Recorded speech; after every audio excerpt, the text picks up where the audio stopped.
Welcome to the Biotech Startups podcast by Exceeder. Join us as we speak with first-time founders, serial entrepreneurs, and experienced investors about the challenges and triumphs of running a biotech startup, from pre-seed to IPO, with your host, Jon Chee. My guest today is Neela Patel, Chief Business Officer at Bonum Therapeutics. Neela is a seasoned scientist and business development executive with more than 30 years of leadership experience in drug discovery and development, project and portfolio management, and pipeline development through internal and external innovation. Prior to Bonum, Neela was Chief Business Development Officer at Good Therapeutics, where she orchestrated the Roche acquisition and spin-out of Bonum. Previously, she was also an executive director of Corp Dev at Seattle Genetics, director of search and evaluation at AbbVie, and director of global external research at Abbott. Before AbbVie and Abbott, Neela spent the first 16 years of her career in drug discovery, advancing many drug candidates into the clinic at Poniard Pharmaceuticals, Genentech, Sugen Pharmacia, and Roche Bioscience. Her deep expertise in drug discovery, business development, and management makes her conversation one that founders can't afford to miss. Over the next 4 episodes, we cover Neela's journey from childhood to biotech leadership. We explore her multidisciplinary academic career and transition to industry. We also delve into her leadership roles at numerous elite pharmaceutical companies, highlighting her extensive work in drug discovery and pipeline strategy. Finally, we discuss her leadership position at Good Therapeutics, its acquisition by Roche, and her current role as CBO at Bonum Therapeutics, where they're spearheading development of innovative oncology therapies. Today, we'll talk with Neela about her upbringing in an intellectual household, exploring how her father, a physicist at Bell Labs, shaped her leadership style and curiosity for science. We'll hear about her dual major in the humanities and biology in college, and how an internship at Genentech sparked her passion for the life sciences. We also discuss the challenges and triumphs of her graduate school experience at UCLA and her decision to move from academia to industry. Without further ado, let's dive into this episode of the Biotech Startups podcast. Neela, it's so good to see you again. Thanks for coming on the podcast. Likewise, Jon. Really a pleasure to be here with you. Yeah, we've really been looking forward to it. As we were doing our homework and research and just, always thinking about the origin story and where you got your start, we thought it would be great to turn back the hands of time and really go back to the earliest days for you and really kind of pick your brain on what got you into science, what has influenced your leadership style and business philosophy, and really tell us more about what was your early upbringing like? Well, I was really lucky. I grew up in a fairly intellectual household. My dad is a scientist. He's a physicist by training, and he worked at Bell Labs, which you might be a bit young to remember, but it was sort of a mecca. Yeah, I've heard it. Yeah. So he worked there, and all of our family friends worked there as well. My mom's also super smart, very high EQ, always very supportive. And one of the things that I remember my dad saying to me was, always hire people who are smarter than you are. And kind of implicit in that is you have to have the confidence, right? And also your focus is on what you're trying to get done, not on your personal, glory and self. And I've always done that when I've needed to hire, and it works. It works like a charm, right? Yeah. And I think too, something that it's kind of like, you got to just swallow the pride and just be like, and also I think for me, early days and those early kind of hires and just kind of, I think it stems back to when I was playing sports. I haven't played team sports in a long time. But early days, I remember I want to be the star. I want to be the star. And then I thought as a team, we weren't winning when we should have been. We were aspiring to go all the distance and win the championship, obviously. But I just was in my own way by having this ego and not really embracing the fact that, hey, actually this is a team game here. And we all stand to benefit by bringing in exactly what you said, people who are, a cut above us. Yeah, it's incredible how well it works. Yeah. And so you mentioned your father was in Bell Labs, and, in your household, was science always kind of was that a dinner conversation, or kind of what was that? What was the kind of growing up, the dinner table conversations for you? The dinner conversations weren't always about science because my mom's not in the science field, but my parents were very engaged in the issues of the day. I remember their conversations. I remember about the Vietnam War, which was really weighed on both of them very heavily. And in fact, my father took me to protests down in DC. I was 5 years old, and Yeah. Yeah. Early. Yeah. that sort of thing. But they always talked about substantive things. They cared about hearing how my sister and I, how our days were and things, but they wanted real answers. Yeah. So, there were a lot of books in the house. My dad read a lot of science. Often in the evenings, he would be reading scientific journals and things like that. And he tended to give me science books as gifts. Yeah. Thanks, Dad. Like, I want the fun books. I want the fantasy books for once, please. Exactly. But he gave me, they were interesting. And then because they both were engaged in social issues, they gave me like a biography of Martin Luther King and of Rosa Parks. It was like, it was that sort of a household. And certainly a lot of support for whatever I was interested in. So we had a great library in the town, and I could bike to it, and I'd fill up my basket with books and just, Awesome. That's like, I think I love that, because the feeding that curiosity, I think, is like critically important. It's like whatever that might be, like, whether it is science or whether it is, social issues, whether it's math, whatever. And as you were like in your early schooling, high school, college, did you know that when did it start to form for you that you're like, okay, like science was, kind of where I want to focus on? Yeah, it kind of came a little late for me, I would say, interesting. relative to a number of my peers, in a sense that in high school, I was maybe equally good on the science and the English, or, the other side of the brain. And when I was in college, I first declared a major in humanities. That was really my first love for literature, for history, art, politics, how those all fit together in a culture.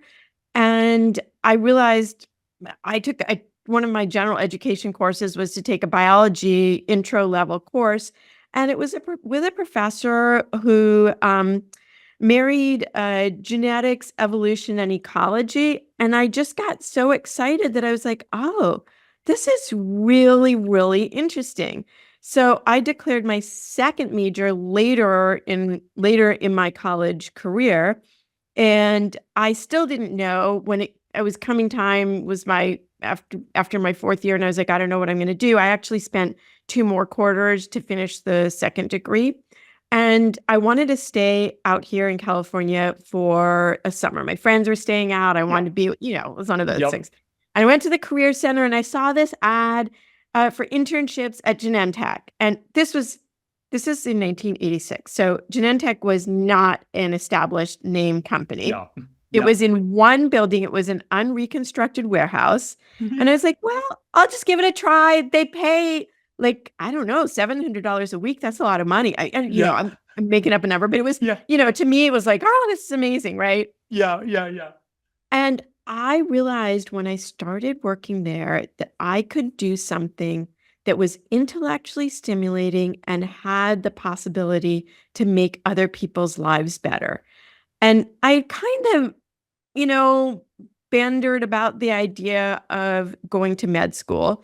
And I just didn't think that psychologically I had what it took to work with sick people every day. And I didn't want to do medicine and just deal with well people. I'm like, what the hell is the point of that? You know what I mean? So, yeah. That's exactly it. And I think something too, I think I had a similar journey in that way, where I was like,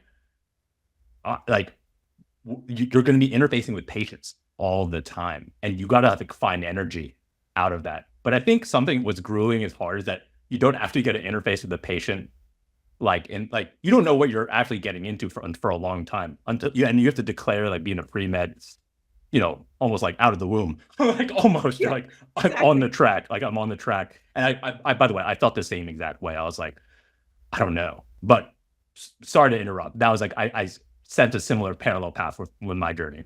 Yeah, absolutely. And I guess the other thing is that I found out later, in work settings where they do Myers-Briggs, that Yeah. I'm right on the line between introvert and extrovert, and I really do get my energy by doing things on my own. Mhm. I enjoy people, but it's not the thing that charges me up. Yeah. And I realized that in some ways the lab work and the science was sort of the ideal for me because I did contemplate, even after that experience, I was like, okay, I'm pretty sure I'm going to grad school. If I go into history or art history or whatever, I'm pretty much going to be working by myself in Yeah. the archives. Then I'll have Yeah. students, but it's like a on your own thing. Yeah. And the thing I loved about that experience at Genentech was, and the lab that I worked in as an undergrad, is that there was togetherness, but also apartness, right? Yeah. You're working on a common goal, but each person's doing a piece of it. Yeah. So I like that, and it really was very motivating to me when I looked around. It was just the edge, the beginning edge of the biotechnology revolution, right? Yeah. Where people were starting to think about protein therapeutics. There were no antibodies marketed. It was not like that, right? Antibodies were Yeah. still a dream. Like, how can you even make such a thing? And how could Yeah. that be a drug? But protein therapeutics were really emergent. And it was very exciting to think about all the ways in which those had the potential to really make a difference for human health. That's incredible. And I mean, the opportunity to have an internship at Genentech at like the ground floor is kind of like what a like amazing star, like alignment of stars. You're just like, holy crap, like, this is crazy. Because I think I was so lucky. I was so because as an lucky. undergraduate, it's like hard, I think, kind of everyone who's kind of gone through that process, there's kind of like this existential dread of like, what's next? What's next? And being at Genentech is like, oh, like that's like a home run. That's like a grand slam when it comes to exposure. Exactly. I was very fortunate. Afterwards, my sister joked with me. She's like, it's too bad they didn't give you any stock options. Yeah, I know. Before we hit record, you'd be in Hawaii. Oh, you'd be in Hawaii after your undergraduate, and just like you're just relaxing. Exactly. That's amazing. And just really quickly, during the undergrad at Stanford, so for me, I had a similar experience. For a moment, I almost was considering double majoring in philosophy. I still took philosophy classes, but I didn't actually declare it. So I'm like curious, when you pick the humanities, does Stanford make you like focus in like on the classics or anything, or is it kind of more broad and general? Well, so they had traditional degrees, like you could get a degree in English or Yeah. history or poli-sci, right?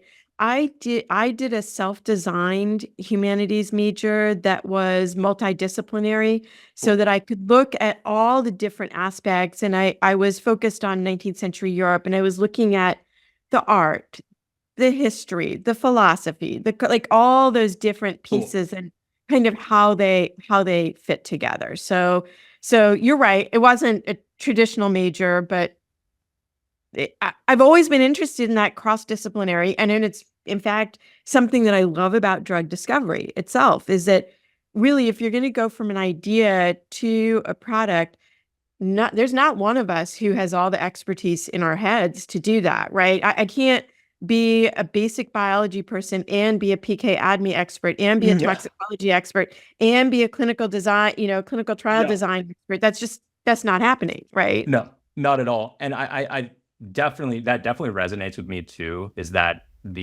I'm a big proponent of having like this kind of breadth of education. And you don't necessarily need to be like the best in like that breadth of coverage, but like it definitely is beneficial to at least have like kind of a higher level understanding. So when you do interface with a true expert, like the toxicologist, you're like, it's not like a complete foreign language. You're like, I'm with you. Okay, I'm with you. We can keep this going. We can keep this going. And so on the biology side, I'm always curious about like this kind of first lab experience. How did you land your undergraduate lab job or lab role? It's now in the distant past, and I think that a number of professors there, they would advertise if they were willing to take an undergrad in their Cool. lab. So you kind of go around and you quasi interview, Yeah. most of us, hardly anybody that I knew who got a lab job already had lab experience by the time they got to college. It was a different world. Like nowadays, so many high school students are like super achievers. Like they've practically done a PhD by the time I they go to, know. it's like, Yeah. I'll Ow. bow down to them. But that Yeah. wasn't that, in the era that I was going to college, that wasn't the case. So, Yeah. so I was fortunate that a microbiology lab took me in. I have to say, looking back, I was probably more of a burden than a help because, I make the same observation. I was clearly a liability in the lab. right, I was like exactly.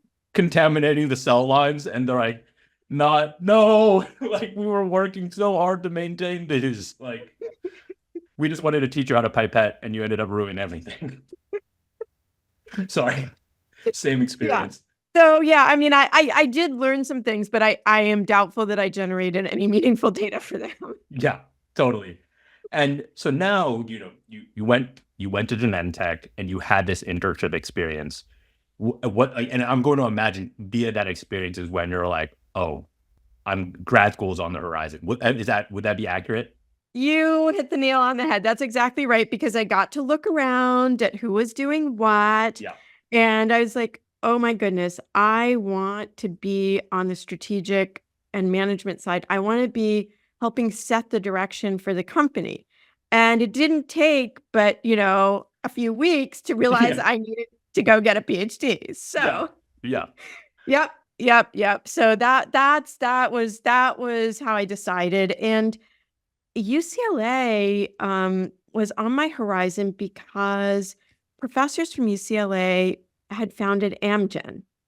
And so I knew that they had a mindset that wasn't just you come to grad school to become like me. I'm replicating you, you are my replicon. Yeah. You will become a professor at another university. Like they were a little more open to the idea that you could do good science and important science in an industry setting.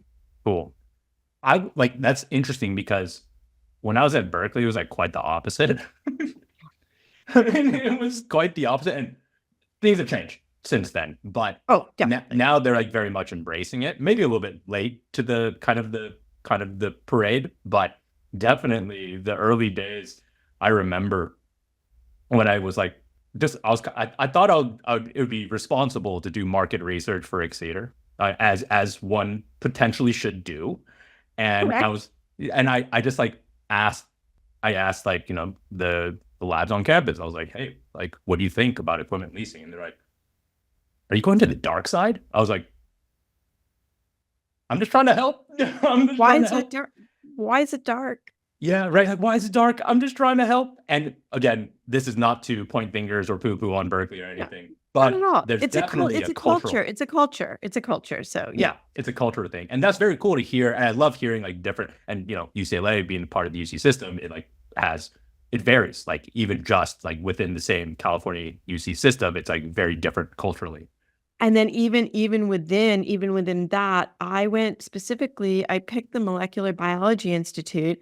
As you heard already, I knew that I was interested in cross-disciplinary, work. And there were professors who they had affiliations with biochemistry or biophysics or anatomy or whatever, but foundationally they were using molecular biology tools. And the institute, I think, had been founded maybe not more than 10 years before I got there. And so it was very, very exciting. Just the principles we were emerging about molecular biology at that point in time. Very cool. Yeah, I'm seeing kind of a trend here, like ground floor at Genentech, ground floor at UCLA with like molecular biology. And so now that you're kind of like seeing this unfold in real time with UCLA, how did you end up choosing the lab to spend your time in? I guess whose lab was it? And kind of can you tell me about that process and what that experience was for you? Yeah, I mean, I ended up getting my degree in a lab that was focused on C. elegans as a model system. It's a nematode for your listeners who aren't familiar with it. It's really a very nice model system, in particular for development. And I was looking at developmental neurobiology and how the nervous system was put together. And unlike in humans, where we probably don't have the exact same number of neurons, our neurons are connected a little differently. Yeah. In C. elegans, there's 302. And one of the early pioneers in the field sat down with a dissecting microscope and looked and mapped every connection. So Wild. there was this crazy map, right, that had been made. And then it was a relatively easy species to do mutagenesis. And then it was transposon induced. And you could measure different behaviors and say, oh, this is different. Now can I find out the neurological basis why? And the PI had identified a mutant that moved forward fine, but not backwards. And all the muscles were there, but it couldn't move backwards. So I did basically, the molecular biology to identify where was the insertion, what was the gene, in what way was it changed, and then some hypotheses about, how that resulted in the phenotype. And for me, it was a great experience. It was olden days of sequencing. You poured the acrylamide gels between two sheets of glass, things that people would laugh about today. But that's just, it was part of the learning, and it was great. I think that's like critical too. And also when I look at the companies that are starting today and the tools that are available to them, it's like a sci-fi future. There's like, it is. And in C. elegans, I'm going to imagine like when you're running your assays and experiments, like the feedback loops are a little bit quicker. Like they are, they're quick. And obviously with, as we get into kind of humans and stuff, it's way more complex and but with the tools that are available, it's like all that. I think about the work that I was doing, and I was like, man, I spent like countless hours. So, I mean, somebody the sequencing that took me like 6 months to do, people would do in like 2 days now. I try not to think about it because it makes you wince, but it was what there was. It was what there was. And, I think there's something that I've seen, you've seen it too, is that trend is beyond just technology. When I started, and we'll come on to this relatively soon, when I started working in drug discovery and development, if that's what you wanted to do, you could only do it and learn it in a large company setting, because there was no outsource for PK. There was no outsource for toxicology. Now I feel like the ecosystem really supports, if you have an idea and you can raise money for it, you do not need to build a facility to house cynos so you can do your tox studies. No, you can outsource this. And it's really dramatically altered the ability for new ideas to come through small companies instead of having to make their way through a big company setting. Absolutely. And I think that exact observation is like, I think critical. There's like a Bezos saying where it's like, only work on what makes your beer taste better. And basically, like if you're a brewer, that's like what you should be focusing on. And like exactly what you said, you shouldn't be like outsource what is not core here. Yeah. Like if you can, like, and if you have the capital to do it. And I think that's like an amazing, because it brings down like the activation energy for like company formation, which is like massive. It kind of like, and I think with that kind of proliferation of these folks who can do these kind of specialist like outsource help, I think it really helped the burgeoning kind of like startup ecosystem completely like come into existence, frankly. It did. And the people who are at those CROs, they were often in big pharma where they did that function for big pharma. So they have decades of experience. So you don't end up, in my experience, you don't end up shortchanged by the level of expertise or the quality of work that's done. Absolutely. And so now at UCLA, it sounds like you are starting to find a rhythm. Were there any memorable challenges and triumphs in grad school for you that, A lot of Like, challenges. I don't yeah. know. Yeah. Triumph is all relative. I Yeah. was very nervous about public speaking. And for me, it was a triumph when I went to the big Elegans conference and I gave a talk and people were Yeah. like, oh, that was really good. And I was like, it was? Yeah. I blacked out. So I don't even remember, but thank you. I appreciate that Right, feedback. exactly.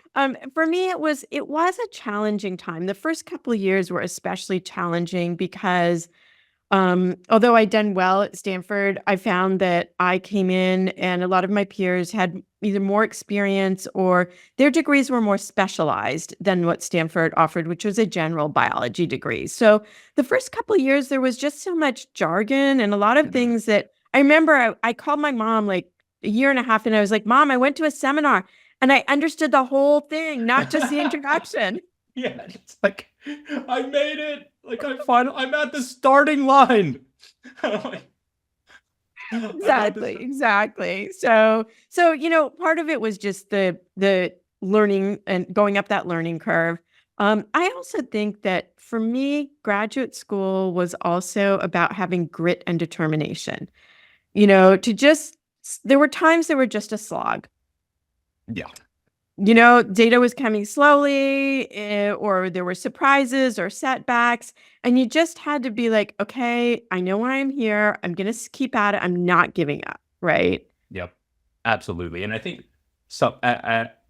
So we work with an organization, Nucleate, pretty closely, and it's like basically grad students who are it's a nonprofit. Two, it's a student-run org of grad students and postdocs and MBAs who want to get into biotech entrepreneurship.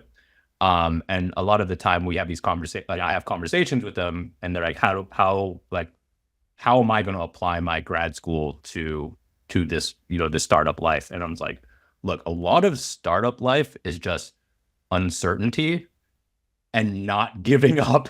Like.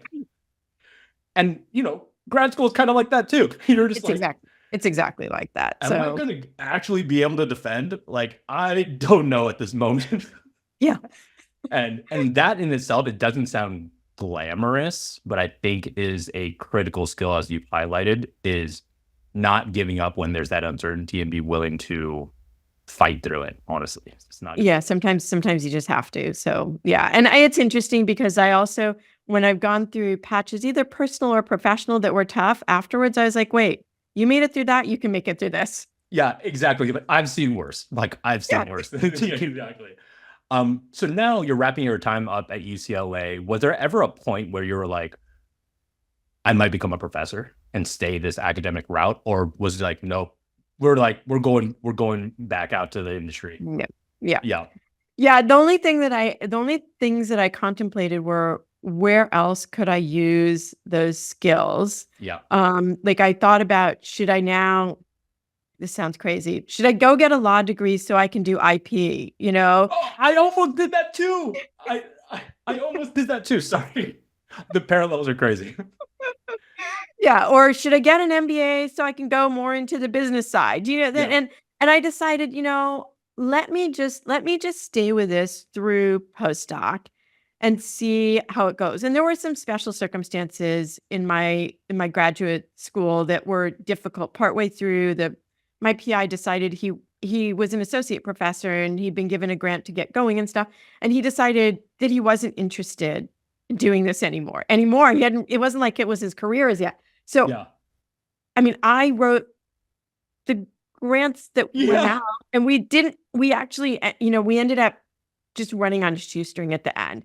Yeah. So when I went to my postdoc, I went to DNAX for my postdoc, and that I have to thank Sherry Morrison, who was on my committee at UCLA. Just a wonderful, wonderful, supportive person, brilliant research scientist in antibodies and antibodies as drugs. And she recommended DNAX for me. And DNAX was really the research arm for Schering-Plough. And so it was a hybrid. And I got there and I remember I was mixing buffers. I remember weighing salts, right? I was going to make buffer. And the PI came into the lab and he's like, "What are you doing?" I was like, "Well, I'm mixing around buffers and we're going to autoclave them and they'll be ready. He's like, that's what the catalog is for. You buy those things. You don't waste your time mixing them. Here's the catalog, please. I never doing that. And I was like, okay, you don't understand. I come from a kind of poverty-stricken, like very resource-constrained place where there wasn't money to buy anything. That's so funny. That's the exact same way that we had it too. We're just like, we're doing this by hand. We're gonna get this done with elbow grease. Like, and anything that we can autoclave, we're gonna autoclave. And like, let's make sure to make this budget go the distance. That's also amazing that like immediately like, right out of grad school, the first kind of like industry kind of like postdoc experience was like, don't do that. Like, just like, do not do that. We can just order this out like off the shelf.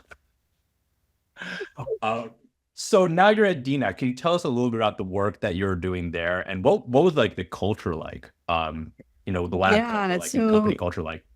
The company culture was fantastic, I'd have to say. About a third of the company was postdocs, and when you came in, you signed an agreement that basically said that you would publish as much as you could. So, you were never given a project or let work on a project that they would not allow to be published, which I know I looked at a couple of other places and they were, it was a different philosophy. And I get that. I mean, every business has to run how they want to. So the culture was pretty lively, and I didn't know how much I was getting to interact with the stars of basic immunology, Bob Kaufman, Martin McMahon, Louis Lanier. I mean, but they were just like the everyday people there. Do you know what I mean? They'd come to the birthday parties and you'd chat with them, and it was really great. So I got to work on understanding some receptor ligand interactions and what residues were involved. I mean, it was basic science, but there was a broader purpose of understanding signaling receptor pairs and cytokines and how they worked, which I found super interesting. And the second project I did was to see if we could find a leptin receptor. Leptin had just been discovered, and everyone thought that was going to be, the cure for everything. I ended up cloning a binding protein for it, but it wasn't the signaling receptor. Sometimes it's like that. But yeah, it was a great experience. And, I got a lot of exposure to the other programs and how like IL-10 was discovered there, and then how you would think about that for human health. So that's so crazy. And we're, as a postdoc, and it being a business, were you starting to get exposed to like the business side as well? Or was it research, like it was pretty research? It was pretty well insulated. The site had really tried to insulate folks from too much business pressure, I would call it. But I was always interested in the intersection of science and business. And a friend of mine invited me to join an investment club. And, none of us, it was like first jobs. Nobody had a lot of money. So you're like, okay, everybody puts in $50 a month. And then, then we have like $500 that that we can invest. And each time two people would come with investment recommendations. And you could do it in whatever field. Needless to say, in Silicon Valley, a lot of the recommendations were for, high-tech companies. But I decided, this is a great opportunity to like research some pharmas and biotechs and learn how to read their annual reports. And how was that experience, by the way? I remember mine. I was like, what the heck? Like, why are there so many pages? I was like, I kind of eased into it because I started like, most well-written annual reports talk about the program. So I was like, well, I understand the science, so I can start there. And now I can try to understand, okay, what products do they have? How much money are they making? What's their profit margin? And it was actually a very good learning experience, right? So I was learning with my peers. Most of my peers had gotten MBAs recently. So I was able to kind of watch what they were doing, and I let the other people go first. And then, I did mine. Learning by osmosis. Like Yeah. that's kind of like, I do the same. And I think I wasn't classically trained in finance, but my co-founder is a finance pro. And so I kind of just like via Yeah. just being working with him, I was like, learned it on the fly. And for the listeners out there too, is it's like, this is possible. Like, and you can get quite far without like the quote unquote classical training if you're willing to just put in the work and like throw yourself into the pool and just get your feet wet. But also with like, I think reading like my first annual report or 10K, there's like, you mentioned like the, when in your grad school, kind of like having to learn the language, all the acronyms, same thing. It was the same. That's right. That's right. But by then I had some confidence about my ability to do that, so that was Were helpful. these friends from DNAX or from outside DNAX? Outside DNAX. Cool. Very Yeah. cool. That's amazing. And like I love the idea of just like, it almost kind of like feels like starting, like it's almost like a hobby almost, and then turn into something, that you probably carry with your to this day. And so as you're reflecting on DNAX, were there like, and you mentioned that you're in the presence of greatness. Lots of people who are like kind of pioneers in their respective fields. I'm going to imagine you're like, this is super rad. I have autonomy. I'm doing work that's like really, pushing the boundaries here. When did you know it was time to go? Why would you leave such a, kind of a sweet gig? Well, I don't know that I wanted to leave, but as I mentioned, like a third of the folks there were postdocs, and you pretty much were signed up for 3 years. If you could leave anytime. Like, you weren't, it wasn't, there was no handcuffs binding you there. Yeah. But most people ended up staying about 3 years because it was an enjoyable experience and so on.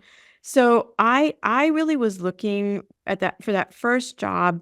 I wanted to be able to have at least one or two folks in my group because I didn't want sort of an extension of my postdoc where I would continue to be the only one kind of plowing away on a certain thing. And I wanted the management experience, honestly. I'll tell you, on day one, I was terrible at it. And every day I would come home and I'd be like, oh my God, today I made 100 mistakes. Okay, tomorrow I'm not going to make those mistakes again. Let me try to make 50 new ones instead. It was just like a continuous learning curve and self-reflection and luckily the folks who came into my group, they were senior RAs and they actually helped train me into my job. Do you know what I mean? And I was like, oh, that's really nice. I appreciate you. I'm grateful, Yeah, totally. And was this around the time when, you kind of the couple years in, when you started to look at opportunities elsewhere and you ultimately found yourself at Roche? It was towards the end of that time that I really started looking. And this was, sad to say, before the days of the internet. And so the DNAX library had a publication that came out annually. It was about, 2-3 inches thick. And it listed all the names and addresses of different companies and what they did. So I went through that thing and I was like, okay, I'm pretty sure I want to try to stay in California. So, and that's maybe not the worst filter. In those days, yes, Boston was a hub, but actually Boston the trajectory for Boston as a hub came much later. So most of it was California anyway. And it was not a great job market. So you didn't see a lot of openings advertised. I applied if I saw something advertised, but I just started cold writing to companies. I'd be like, okay, I see what you do. This is what and I try to think about my skill sets. Like, this is what I could do for you. And you don't have a lot of connections at that point in your career either, right? Sure, I asked around, but even the people at DNAX, they were like in their beautiful bubble worlds and they knew other people, mostly, honestly, in academic institutes. Yeah. So and it was also the days that you would print your resume and you would put it in an envelope with a stamp and you would send it in the mail. Yep. I went through a box of 100 envelopes. So that tells you holy moly what it was like. I got 4 job interviews and 2 offers. It was not the easiest time to be getting a job. There just I'm not saying there were zero, but there weren't a lot, you know? Totally. And I think, there are two things that stand out to me about that experience is one, it's like, that's like there's grittiness to like the landing that first gig, like having to send out just 100 and only receive 4 and then 2 offers out of that. It's like, you got to just push. Like, you just have to push. And there's sometimes like, there's no secret to it. It's like, you just got to like grit, like white knuckle and get through it. And the other part too, is that stood out to me is like not having the network early days. Like, it's kind of like, and I felt the same exact way. It's just like, it's almost like a cold start, like chicken and egg. Like, how do you, like, it's kind of that thing where it's kind of a running joke or meme where there's like, how do I get my first job when that first entry level job requires 10 years of experience? Right. The advertised jobs were all like, it's entry level and you need 4 years of industry experience. I'm like, where am I going to get? I thought it was entry. Like, like, how is this? It's not mathing. It's not computing here. I don't know how this works. But, thank God you got those 2 offers. That's all for this episode of the Biotech Startups podcast. We hope you enjoyed our discussion with Neela Patel. If you enjoyed this episode, please subscribe, leave us a review, and share it with your friends. Thanks for listening, and we look forward to having you join us again for part 2 of our conversation with Neela. The Biotech Startups podcast is produced by Exceeder. Don't want to miss an episode? Search for the Biotech Startups podcast wherever you get your podcasts and click subscribe. Exceeder provides research labs with equipment leases on founder-friendly terms to support paths to exceptional outcomes. To learn more, visit our website www.exceeder.com. On behalf of the team here at Exceeder, thanks for listening. The Biotech Startups podcast provides general insights into the life science sector through the experiences of its guests. The use of information on this podcast or materials linked from the podcast is at the user's own risk. The views expressed by the participants are their own and are not the views of Exceeder or sponsors. No reference to any product, service, or company in the podcast is an endorsement by Exceeder or its guests.